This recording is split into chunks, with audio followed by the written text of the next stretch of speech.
program MBG ini kan program sangat baik ya. Harusnya dihukum mati nih. Mudah-mudahan kejaksaan nanti bisa menghukum mati. Bantuan sosial deh apabila dikorupsi itu jelas dalam undang-undang. Yes. Hukum mati. Hukum mati. Harusnya dijaga. Yes. Bukan dikorupsi tiap hari. Karena kenapa tadi? Ada jatah si A, si B, si C akhirnya. Ini sebenarnya yang udah mau wanti-wanti. Oh pernah wanti-wanti bang? Mau wanti-wanti. Kayaknya semua orang udah wanti-wanti deh. Iya, salah satu yang mau wanti-wanti. Ini program udah diwanti-wanti nih, hati-hati nih. Tapi ternyata masih begitu-begitu aja, kena sendiri kan katanya. Gimana tuh bang?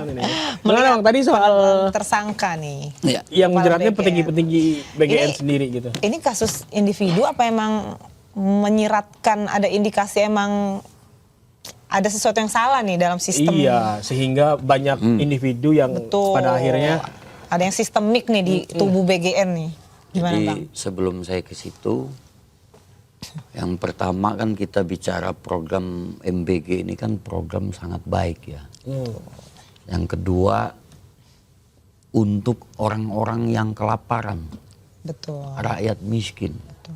Kalau dikorupsi kan berarti keterlaluan ini. Luar biasa. Harusnya dihukum mati nih. Mudah-mudahan Iya, kejaksaan nanti bisa menghukum mati. Karena Kenapa? iya. Dalam Undang-Undang Dasar 1945 itu jelas loh sudah di orang miskin dan anak-anak terlantar dipelihara oleh negara.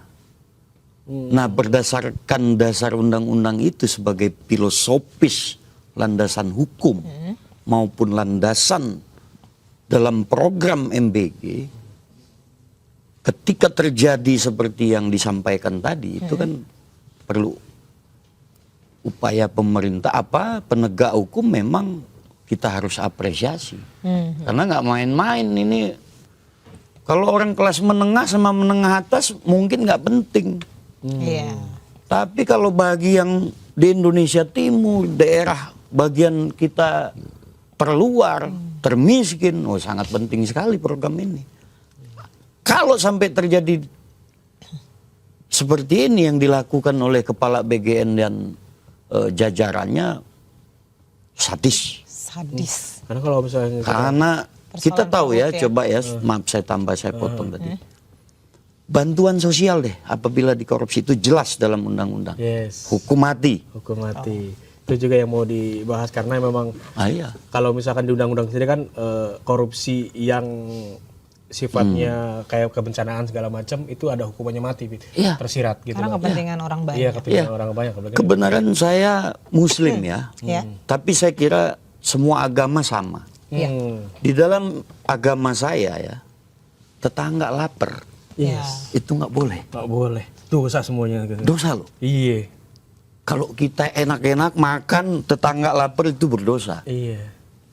Undang-undang jelas tadi saya sampaikan.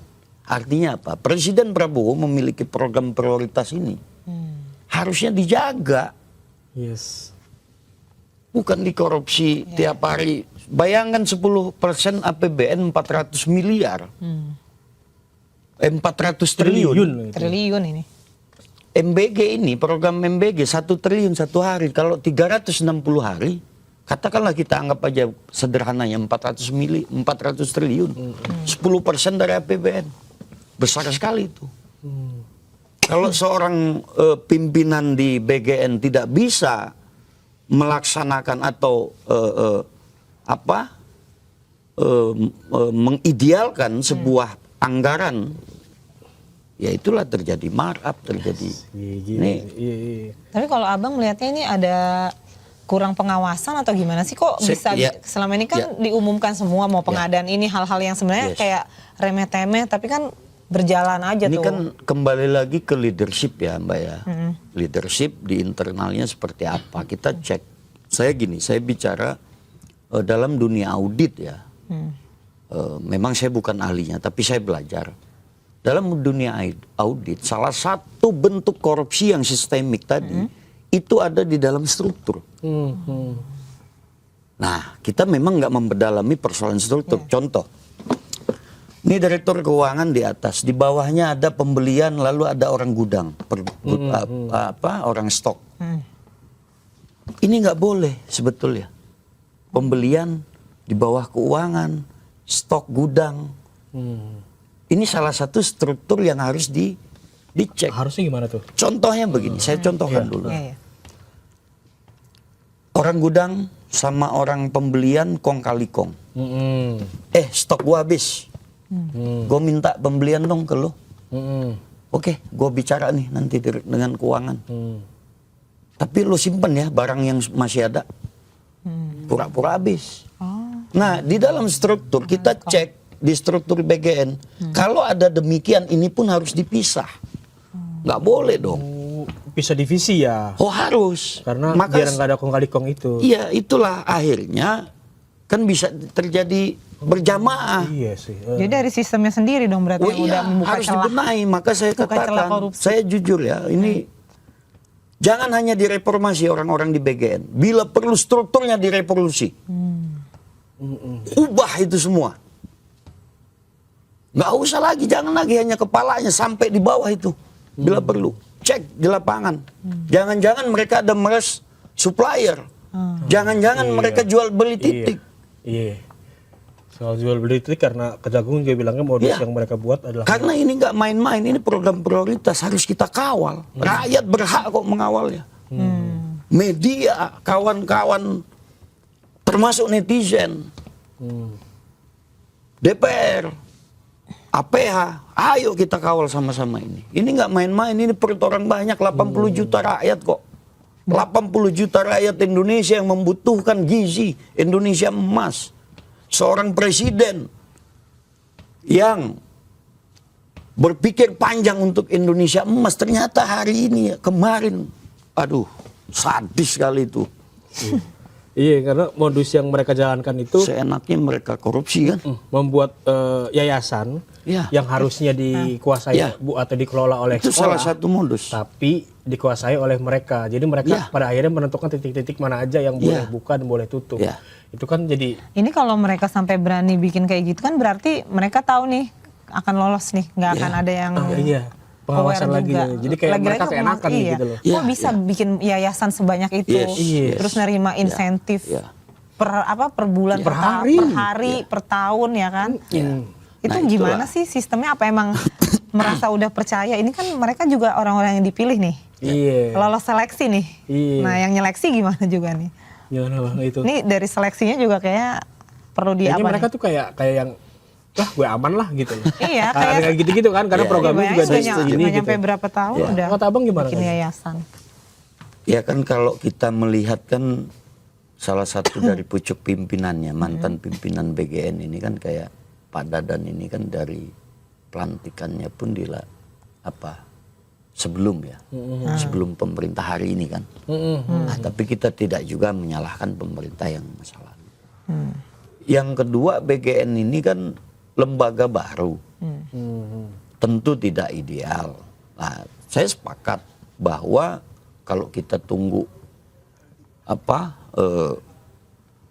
kesempurnaan nggak sempurna, Ya. Iya. butuh proses. Prosesnya kalau Proses hanya saja mentang-mentang ya kawan-kawan yang pegawai ataupun pimpinan yang ada di BGN seolah-olah dimanja, Iya sih. Nah, tidak diawasi, seenaknya aja jadi kan, bikin yayasan, bikin ini. Bahkan mereka itu ketika ada pengusaha yang datang ke kantor BGN mukanya asem-asem juga. Misalnya ya ini tadi saya tidak subjektif, tapi ini salah satu bentuk tata kelola yang nggak benar. Loh, seharusnya pengusaha yang gini loh, contoh Mbak sama Masnya, mengeluarkan uang duluan, bukan negara loh. Kok masih diperas? Iya, untuk bangun SPPG kan uang ini Ya. dulu ya. Iya, Uang sendiri dulu. Ya bagaimana itu pengawasannya kan? Udah Berarti kan bagaimana ini struktur yang ada di BGN ini? Nggak mudah memang. Cuma kan harusnya mantan kepala itu yang kemarin digadang oleh Gedung Bundar, APH, tentunya kejaksaan, Kan sudah lama ini berjalan, 1,5 tahun. Saya kira 1,5 tahun itu harusnya sudah menemukan pola evaluasinya seperti apa. Nah, ini yang kita sesalkan kan. Terus selain dari modus soal buat yayasan juga mereka juga melakukan markup pengadaan motor listrik, sepatu, tablet, Ini dan hal-hal TV kecil ini 75 juga. inci Ya. yang semuanya tidak sesuai dengan ketentuan. Ya. Itu abang lihatnya praktik markup di BGN sendiri kayak gimana? Nah itulah ya tadi pengawasan internalnya seperti apa, leadershipnya Pak Dadan ini juga bagi saya lemah ya. Saya tidak subjektif, tapi memang ini karena sudah ada persoalan yang ditemukan, dugaan-dugaan dari kejaksaan, markup itu, tentu saya tidak mau mendahului kejaksaan. Iya. Tapi paling tidak bahwa kejaksaan memiliki alat bukti. Paling tidak mereka ada 2 alat bukti. Nah modus-modus seperti ini kan, itu tadi saya kembali tadi ya, jujur saja. Satu dari struktur di BGN sendiri yang harus kita benahi. Seharusnya kan tidak terjadi markup seperti itu. Jadi seolah-olah ini negara seolah-olah mereka bisa bohongi juga kan. Soal ini Bang, proyek-proyek SPPG yang katanya dikuasai oleh kelompok-kelompok tertentu itu juga perlu nggak menjadi bahan evaluasi setelah terjadi? Jadi gini, secara politik ya saya sampaikan, saya akan berkaitan dengan itu. Tapi saya tidak sebut ya. Coba kita kali pegawai SPPG, satu SPPG berapa? 50. Kali berapa? Kurang. Kali berapa? Kali 80.000 ya? 8.000 koples. Kalau lebih Bang. Kalau mudahnya gini. Ratusan ribu lah. Sekarang sudah 1.200.000 pekerja SPPG. Secara politik suara nggak ini? Wah, Sia. suara. Iya, Suara. benar. 1,2 juta itu bukan suara yang sedikit. Ya.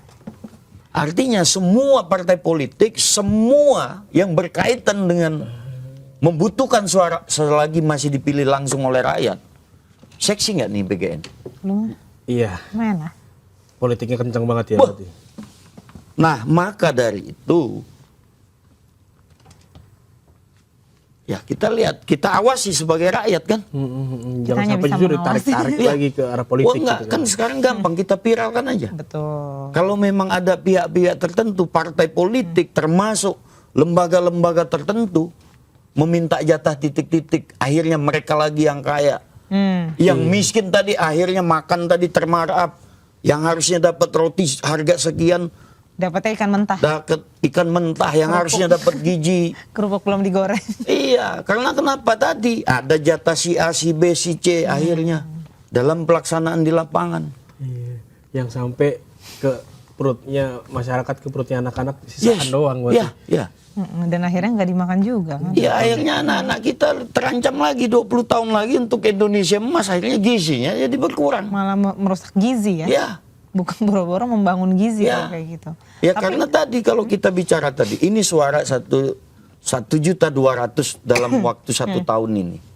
Jadi Wih, fokusnya saya kira malah pemerintahan politis. dari zaman berdiri ini republik baru kali ini kan memecahkan pengangguran dalam waktu 1 tahun. Oh iya sih. Satu sisi memang bagus gitu Iya. karena membuka lapangan Menyerap kerja. lapangan Ternyata kerja. dipolitisir. Iya, itu dia. Nah, ini Tapi kan ada harus jadi dugaan pengawasan juga kan. tujuan. Iya benar. Iya, jangan sampai justru modus buka lapangan kerja tapi justru modus buat jaring suara. Yes. Gak sempet baca? Dengerin aja, klik icon text to speech di okezone.com.